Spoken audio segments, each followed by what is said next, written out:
Bienvenidos a un nuevo programa de Alzar la Voz, el espacio donde nos comprometemos a hablar con claridad, a señalar lo que otros prefieren callar y a poner en palabra aquello que no puede seguir en silencio. Hoy, alzan la voz Liat Altman, directora regional de la Liga de Antidifamación. Una voz que viene advirtiendo que el antisemitismo dejó de ser un fenómeno aislado para convertirse en una emergencia mundial.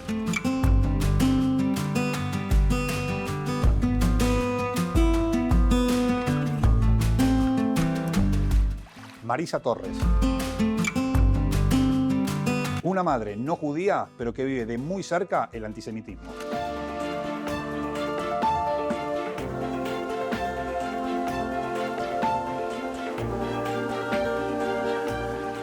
Esto es Alzar la Voz, porque el silencio no es una opción.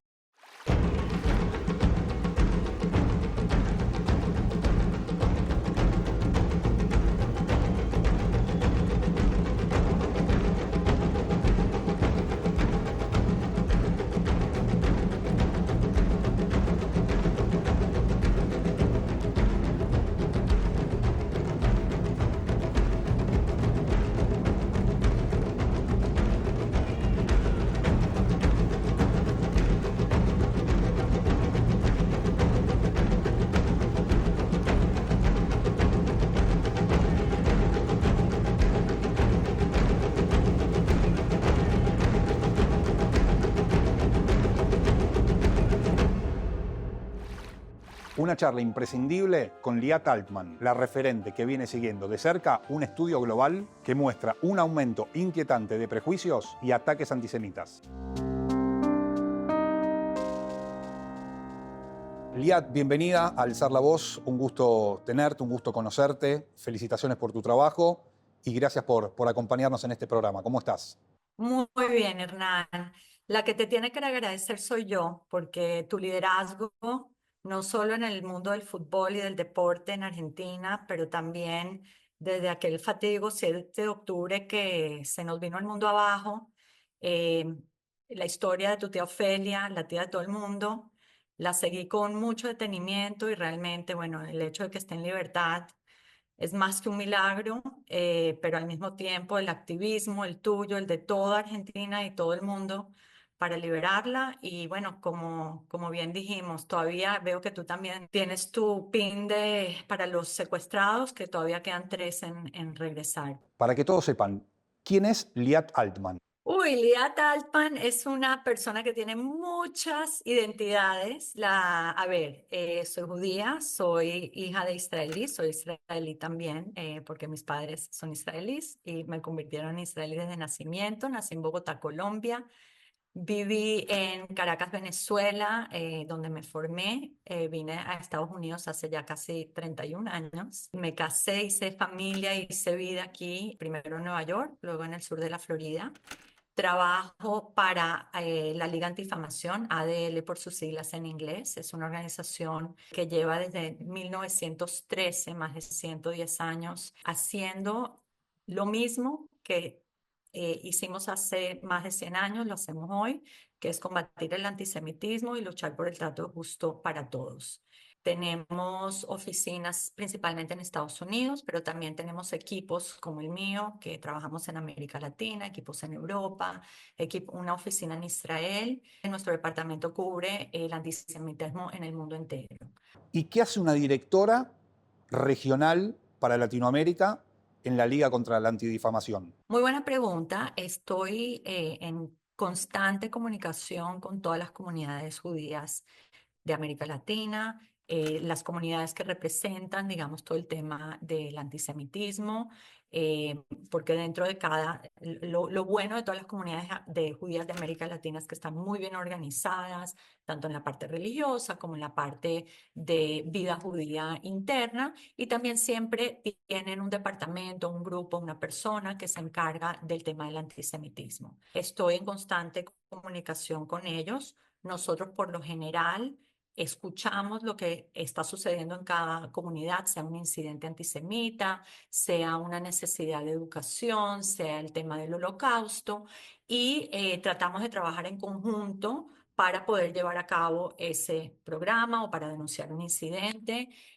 Por lo general nosotros nos apoyamos, no tenemos oficinas en América Latina, aunque tenemos algunas personas que nos apoyan en Argentina, en Chile, pero no tenemos oficina. Entonces nos apoyamos de las comunidades y vemos cuál es su nivel de confort también para hacer ciertos programas, ciertas actividades. Estamos invirtiendo mucho en programas de educación. Hay dos en especial que si quieres te cuento más. Uno se llama Words to Action, que es un programa para educar a chicos judíos con herramientas tangibles de cómo enfrentar el antisemitismo, cómo no confrontar, cuándo no. Hay un dicho que dice, soldado que huye sirve para otra guerra. Y en esto que vos marcás de saber qué contestar, cuándo contestar, qué vale la pena, qué no vale la pena, es un poco explicar esta frase que no hay que contestar todo, saber qué elegir y qué batalla dar. Correcto, absolutamente. Lo primero que enseñamos es tienes que tener seguridad. ¿Dónde estás? ¿En qué entorno? No te vas a enfrentar de repente frontalmente a un profesor que te va a afectar tus estudios o tus notas. No, no es que no lo vayas a hacer, pero ¿cómo te apoyas de la universidad o de tus colegas o de otras personas para que te apoyen? Como si hay una turba de gente que te está diciendo cosas terribles, cómo saber cuándo contestar y cuándo no y cómo apoyarte de otros. La idea es empoderar a los chicos que no tienen que saber todos los detalles, no esas varadas en el sentido que tienen que saber todos los detalles de la historia, sino nada más cómo generar conversación de una manera respetuosa y que se afinca en la identidad judía como principio para poder entender que el antisemitismo es un tipo de odio milenario y que tiene que ser atado a la identidad y cuando te están atacando tu propia identidad. Para chicos no judíos, sobre todo en las escuelas, estamos lanzando un programa que se llama COAS, que ya lo hemos piloteado en Chile, con la idea es un movimiento online, es un curso online con 4 pilares. El primero habla de la entidad judía. Muchas veces nos damos cuenta que nosotros vivimos en una burbuja donde sabemos qué es el judío, dónde emigraron, cuántos judíos hay en Argentina, en Chile, cuáles son los problemas que los atacan, pero no entendemos que hay gente en el mundo que jamás ha conocido a un judío. Entonces, ese módulo, el primero, sobre todo los chicos, el primer módulo es explicar qué es un judío, de dónde venimos, cuáles son nuestras identidades, cómo llegamos a Argentina o cómo llegamos a América Latina. Y luego, después de eso, tenemos 2 módulos explicando el odio y identificando ellos también cuál es su identidad y cómo pueden entender la identidad de otros, el antisemitismo y por último, cómo ser un aliado. ¿Hay estudios concretos de encuestas de chicos o chicas o jóvenes judíos en universidades de si manifiestan su judaísmo, si esconden su judaísmo? ¿Hay números concretos de eso? Sí, hace unos meses, hace como 3 o 4 meses, hicimos una encuesta junto con WUJES. WUJES es la Organización Mundial de Estudiantes Judíos. La mayoría están en Europa, en América Latina, en Norteamérica, Canadá, Estados Unidos, Australia. Y WUJES y nosotros hicimos una encuesta en conjunto para ver cuál es la temperatura de los chicos, qué es lo que está pasando, sobre todo después del 7 de octubre, cómo se sienten, cómo manifiestan su judaísmo, cómo si, se han encontrado en situaciones incómodas. Y fíjate, el 80% de los estudiantes que encuestamos a nivel mundial dicen que ellos se sienten que tienen que esconder su sionismo en las universidades. Y el 79, algo así, cerca del 80, dicen que también prefieren low-key, bajo perfil, con su judaísmo. Entonces tratamos de diferenciar entre judaísmo y sionismo. El sionismo es un poco más elevado, pero no mucho más elevado que el judaísmo. Obviamente vemos estas manifestaciones en Europa, en Canadá, en Estados Unidos, lo que tuvimos hace el año escolar anterior con todas estas encampamentos, manifestaciones, acoso. Y no era, ojo, libertad de expresión, quejas contra Israel, Vete nada más a Hostage Square, a la plaza de los secuestrados en Israel, y escucharás muchas quejas del gobierno. No estamos hablando de quejas de un gobierno, sino que estamos hablando de antisemitismo puro y rajado en las universidades. Y estos chicos que se tienen que, bajo perfil, de repente esconder su Maguen David, de repente no enfrentar una situación incómoda, sobre todo en Europa y en Estados Unidos y en Canadá. Lo vemos y también en Australia. Ahora, Liat, estos dos proyectos educativos apuntan a jóvenes universitarios o primarios, tanto judíos como no judíos.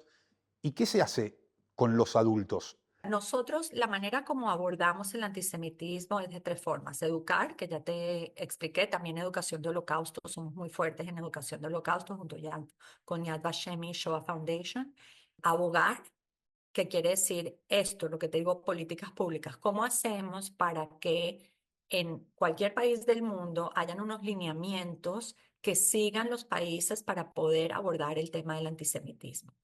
No a todo el mundo lo vas a cambiar. Si tienes un político o tienes un estudiante o tienes una persona que religiosamente tiene sus ideas ya cementadas, es muy posible que no lo vayas a cambiar. Entonces tenemos que escoger ese medio, ese lugar con quien podemos generar empatía y con quien podemos tener conversaciones, aunque no estemos de acuerdo con todo, pero poder buscar los puntos medios de esas conversaciones. Entonces, con estas políticas públicas podemos generar esa conciencia. También con los medios de comunicación, lo que tú haces es algo, todos tenemos en nosotros ese poder como adulto de sentirnos empoderados para poder participar, para hablar con un amigo que no es judío, que de repente no entiende muy bien qué fue lo que sucedió el 7 de octubre, o también desde el punto de vista de la derecha, estamos viendo un resurgimiento en Europa, aquí en Estados Unidos, de movimientos de ultraderecha que alaban el nazismo,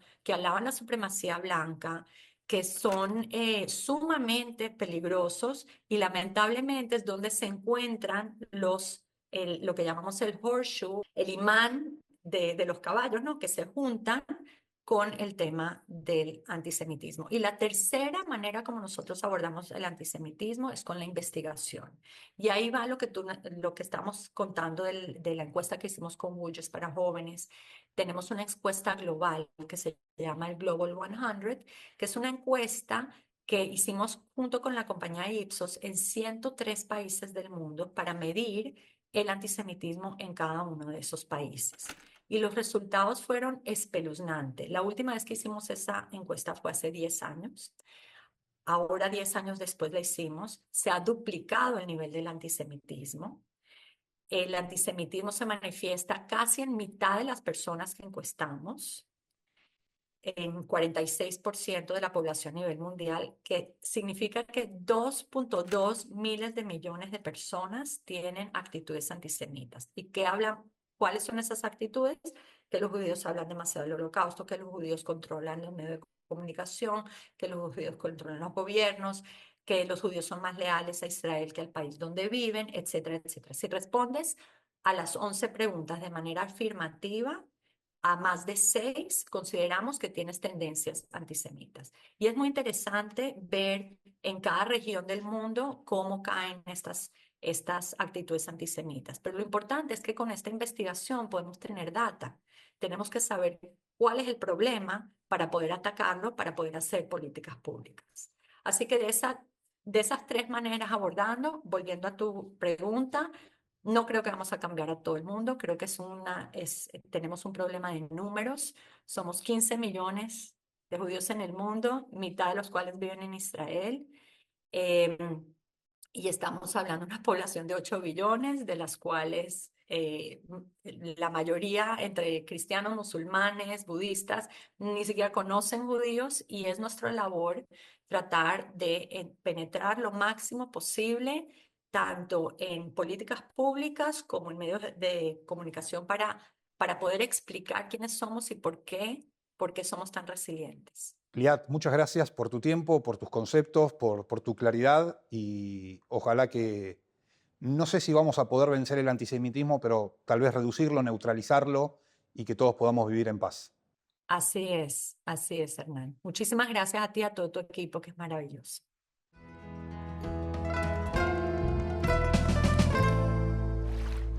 En esta entrevista, Marisa Torres abre una ventana distinta sobre el antisemitismo, la de una madre que observa cómo el odio se cuela en la vida cotidiana y se transforma en temor por la seguridad de su hijo.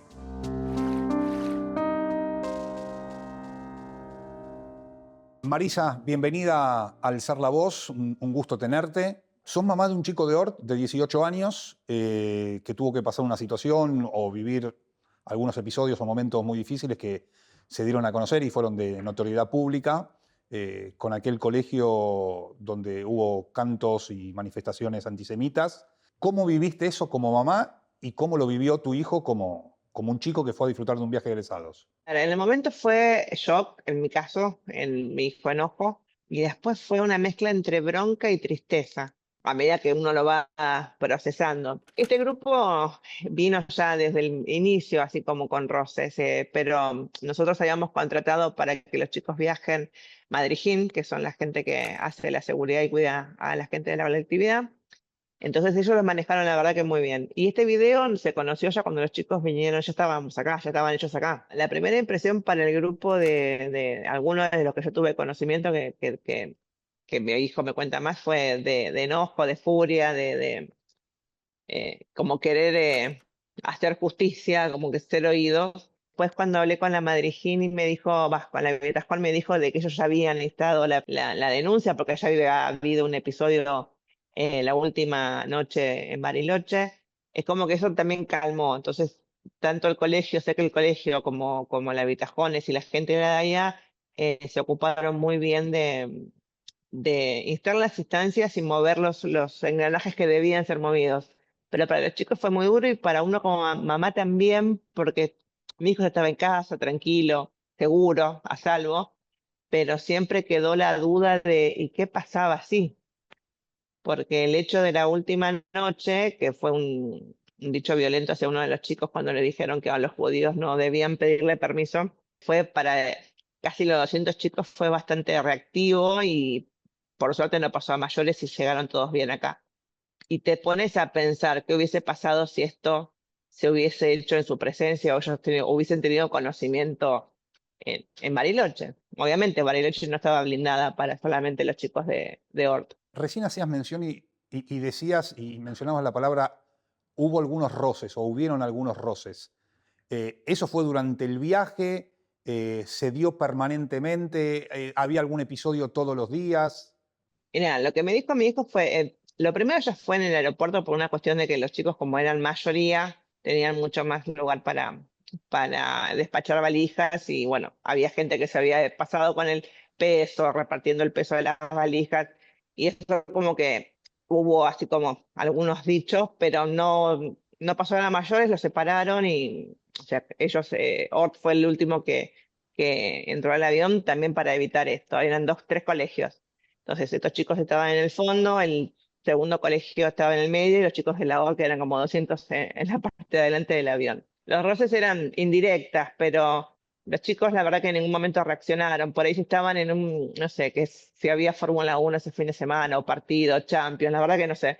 Mi hijo me cuenta que estaban en el lobby, que tenían pantalla, bueno, mirando un partido de fútbol y el papá de este grupo, que también era el que más molestaba, era el padre, aunque no lo crean, los quiso echar como que ya habían pasado mucho tiempo y ellos primero reaccionaron y después le explicaron de que habían llegado primero y que era un partido de fútbol que tiene dos tiempos y que todas las habitaciones podían tener televisión y que ellos estaban ahí desde antes. Pero siempre con mucho control de los vitajones, ¿no? Porque no dejan de ser adolescentes y nos dejaron de ser provocados. Y el hecho más violento fue el último día, que se ve que venían juntando estos chicos del Colegio Humanos, venían juntando mucha ira, o porque la verdad que no se entiende esa reacción. Nosotros le habíamos aconsejado a los chicos como padres que traten de consumir, no consuman agua, sino que compren agua, pero por una cuestión de evitar de que se contaminen con alguna bacteria que no están acostumbrados, para evitar, ellos iban a estar mal dormidos, mal comidos. Entonces llega a este colegio con este padre y le saca la botella a uno de los chicos y el chico le dijo, si querés agua yo te convido. Y la respuesta fue que a los judíos no se le pedían permiso. Mi hijo no me puede decir si fue un padre, un chico o varios chicos porque el shock fue total para ellos y la reacción también, pero por suerte eso se aplacó y se controló ahí. A este chico lo encerraron hasta que dejaron en el hotel y no pasó a mayores, pero sí se hizo la denuncia acá en Daya por parte de la Habitahome. ¿Y qué pensás hoy, un tiempo después de todo esto? Lo poco que dura la concientización, ¿no?, del tema, porque yo hoy no tengo más novedades de Daya ni mucho, tampoco me la tienen que dar, pero los medios y todo es como que dejaron de hablar del tema, por eso me sorprendió cuando me escribió ayer tu productora. La verdad que es un tema que tendría que seguir en boga, pero no el tema puntual este de los chicos de humanos, porque no dejan de ser adolescentes y como yo ya lo manifestara en otros medios, repiten mensajes de odio que obviamente consumen o les viene dados de la sociedad, desde la casa. Tienen todavía la chance de educarse y saber que esas cosas que ellos gritaban han ocurrido hace 80 y también ocurrieron hace 2 años. Y no hay algo que tengan que naturalizarse. O sea, que seamos judíos, católicos, Hare Krishna o lo que fuera, somos todos humanos. Todos necesitamos el mismo respeto y poder ser libres de elegir practicar la religión o no practicar ninguna. Lo que sí dolió mucho es ese hecho de violencia y dolió más ver a los adultos que estaban responsables de ellos, que en vez de callarlos o llamarlos al orden o silenciarlos por él y después explicarles, no hicieron nada, sino que arengaban a la continuidad del cántico. Yo lo hablé con mi hijo mucho y siempre le dije que, y la sigo sosteniendo, de que lamentablemente mi hijo sí es por parte de padre judío y él se identifica como judío y yo soy la mamá más orgullosa de un chico judío, que lamentablemente son y fueron y serán evidentemente un pueblo muy perseguido, porque no hay en la historia un pueblo que haya sido tan perseguido como los judíos, y muchas veces por ignorancia. Es muy interesante todo lo que contás, porque además lo viviste en carne propia, lo sufrió tu hijo, y como madre o como padre, todo lo que nos pasa a nuestros hijos nos afecta mucho, el doble o el triple de lo que nos pueda suceder a nosotros. Hoy cuando tu hijo va a bailar o si mañana se va de vacaciones y vuelve a sufrir un episodio de este tipo, ¿vos qué le recomendás o qué hablás con él o qué le dicen a él? Entonces lo que le digo siempre es que trate de alejarse, porque mi miedo es el enfrentamiento. No porque mi hijo sea violento en el grupo, ni mucho menos, sino porque son adolescentes y el adolescente tiende a reaccionar. Todos fuimos adolescentes, vos también, y siempre ante un ataque o algo uno tiende a reaccionar. Por ahí no muchas veces cuando se está solo, pero sí ahora que están organizando vacaciones para la costa y son las primeras vacaciones solos, se te llena el corazón de preguntas y de dudas, porque el temor está y es feo. O sea, yo te digo, uno lo alienta porque obviamente tienen que vivir su vida, porque corresponde que vivan su vida como quieran, como se les plazca y que disfruten de absolutamente todo, pero uno siempre tiene mucho miedo de eso. Y lo que estoy viendo también ahora, porque también tengo obviamente muchas conocidas con mamás de la misma edad, es que la adolescencia está mucho más violenta, sobre todo cuando están en grupo. Cuando va a bailar hoy, que sale mucho con los chicos de amigos que tiene también de la colectividad, y van a bailar, yo le digo, si ustedes ven peleas, ven un roce, alguna palabra fuera de lugar, váyanse. O sea, no se queden en el lugar equivocado. Como mujer no judía, pero con 30 años de tener el judaísmo presente en tu vida y teniendo un hijo judío, ¿qué le dirías a un chico que cantó lo que cantó, a un papá que dijo lo que dijo y a todos los que te están mirando del otro lado? Respeto, no odio, o sea, que lean. Yo mira, en Netflix incluso hay millones de películas de la Segunda Guerra Mundial, documentales, que lean, que se eduquen, que se den una vuelta acá por la calle Suipacha donde está el Museo de la Shoah y lo caminen, que accedan y que vean que son seres humanos que sangran, que duelen, que aman, son madres, son hijos, son maridos, son abuelas, son colegas, son periodistas, son todo. En la sociedad todos somos todo y todos podemos y debemos estar libres y tolerantes. Educarlos desde el amor, que quizás no recibieron esa educación en la casa. Si no recibieron toda esta cosa de repetir, repetir, repetir, repetir, repetir, y ellos no son capaces de ver que lo que están repitiendo es un mensaje de odio. Gracias, Marisa. Gracias por tu tempio y por tu testimonio y que todo esté bien. Gracias, igualmente.